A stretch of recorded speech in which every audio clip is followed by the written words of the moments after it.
Hello JEE champs.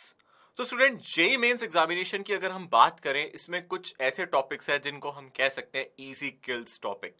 अब easy किल topic का मतलब ये है कि इनमें आप लोगों का एफर्ट इतना नहीं लगता, बट इससे क्वेश्चन गारंटीड आता है। और अगर क्वेश्चन आता है तो इतना मुश्किल नहीं आता कि आप ना कर सको। सो डेफिनेटली मैं एक एक करके chapter wise in easy kills topics के बारे में आप लोगों से डिस्कशन करूंगा और आपको बताऊंगा कि क्या प्रोबेबिलिटी है जेई मेंस में इन क्वेश्चंस के आने की। तो सबसे पहले स्टार्ट करते हैं, क्लास 11 के टॉपिक्स को लेते हैं। अगर हम सबसे पहले बात करें यूनिट्स एंड डायमेंशन, तो इजी किल टॉपिक्स में यहां से एरर से रिलेटेड क्वेश्चन आ सकता है।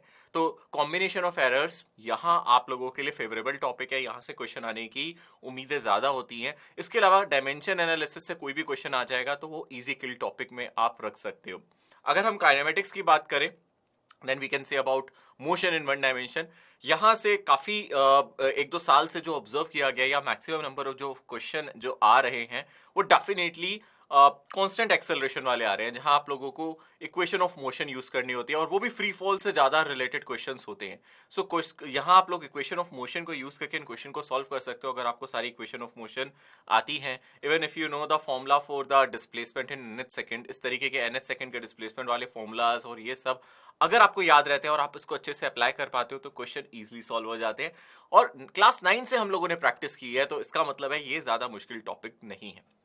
नाउ नेक्स्ट थिंग इज, अगर हम मोशन इन 2D की बात करें तो यहां से प्रोजेक्टाइल सबसे फेवरेबल टॉपिक है। अगर आपको डायरेक्ट फॉर्मूलाज भी याद है तो ज्यादा टिपिकल क्वेश्चंस नहीं पूछे गए हैं, मुश्किल क्वेश्चंस नहीं पूछे गए हैं। So time of flight, maximum height, range, इन तरीके के क्वेश्चंस अगर आप लोग प्रैक्टिस करके जाएंगे तो आपके लिए इजी होगा। इसके बाद अगर बात करें न्यूटन्स लॉ ऑफ मोशन, यहां से फ्री बॉडी डायग्राम का कोई इजी क्वेश्चन आप लोग देख सकते हैं। लास्ट 2-3 साल में इजीली सॉल्व होने वाले क्वेश्चंस ही आए हैं, ज्यादा टिपिकल क्वेश्चंस नहीं आए। पुली सिस्टम से क्वेश्चन आ सकता है, इंक्लाइन प्लेन पे ऑब्जेक्ट का एक्सेलरेशन पूछ सकता है, या नॉर्मल रिएक्शन, या फिर resultant force of normal and your friction, मतलब कि आप लोगों से कॉन्टैक्ट फोर्स के बारे में पूछ सकता है। नाउ फ्रिक्शन अगेन ज्यादा मुश्किल टॉपिक नहीं है, वहां से भी इजी क्वेश्चन पूछे गए हैं लास्ट के 1-2 साल से, तो आप उसको कवर कर सकते हैं। मूविंग अहेड, अगर मैं ध्यान से देखूं, अब थोड़ा रोटेशनल एक कंसेप्ट ऐसा टॉपिक है जो सबको मुश्किल लगता है, तो I will not consider rotation in easy topic. तो अभी हम आगे बढ़े, अगर एसएचएम रोटेशन को अगर हम हटा दें, इसको इजी में ना कंसीडर करके, मतलब इनके मॉडरेट क्वेश्चंस में रखें, तो इसको हम यहाँ नहीं रखेंगे।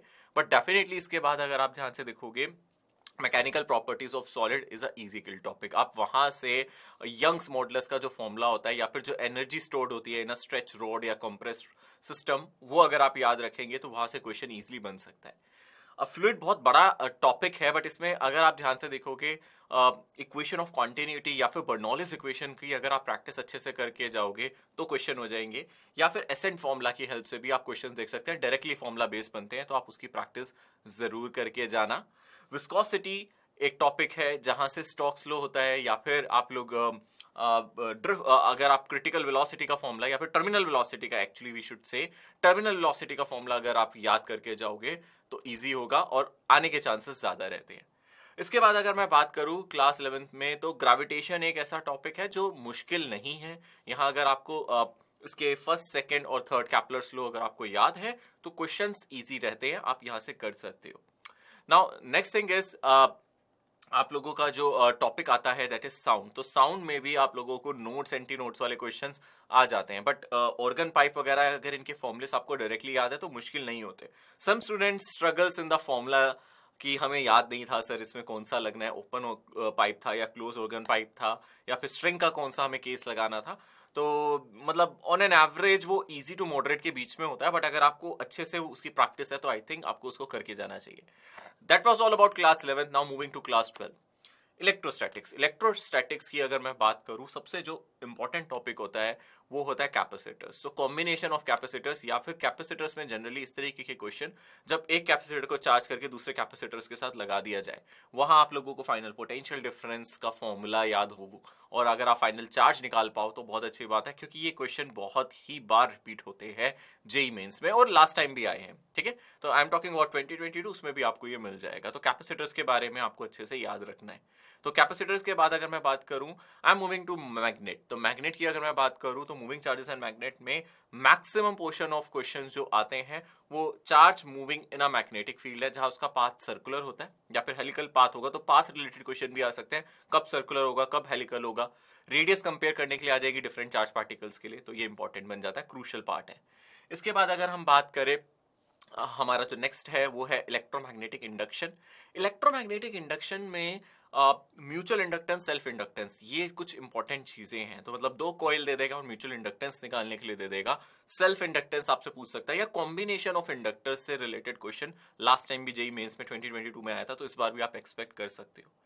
Now moving to alternating current. Alternating current अपने आप में इतना मुश्किल चैप्टर नहीं है, बट स्टूडेंट स्ट्रगल करते हैं, तो मैं बता देता हूँ इसमें जो मेजर टॉपिक है वो आपका रेजोनेंस है, जिससे आने के चांसेस हैं, प्लस क्वालिटी फैक्टर का फॉर्मूला, ठीक है ना। तो पावर का फॉर्मूला, क्वालिटी फैक्टर, ये सब चीजें अगर आप पावर फैक्टर, क्वालिटी फैक्टर ये याद रख के जाओगे फॉर्मूला, तो ईजी हो जाएगा और ज्यादातर क्वेश्चन रेजोनेंस से रिलेटेड आते हैं।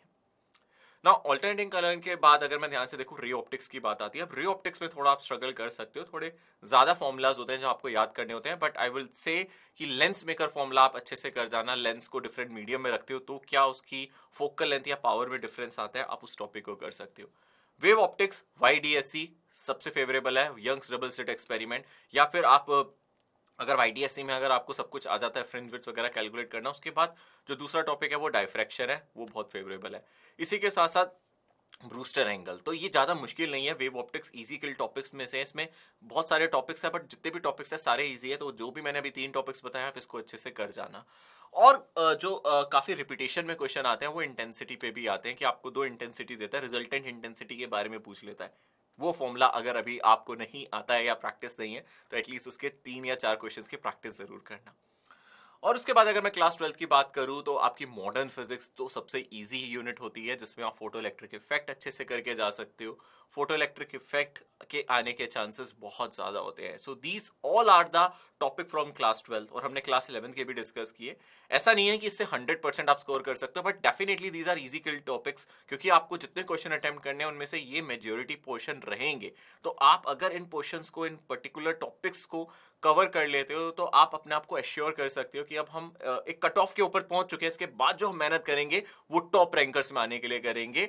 So that was all about this session. तो मैं आप लोगों को बता देता हूं, अगर आप इन सभी चीजों की प्रैक्टिस कर रहे हैं तो नोटबुक में जरूर इन सब चीजों को हाईलाइट भी करते जाना कि ये टॉपिक हमारा कवर्ड है या नहीं है। तो जब आप इसको कर लोगे तो definitely you will feel relax कि अब ये टॉपिक्स हमारे हो चुके हैं। So bye bye everyone, take care, all the best for your preparation.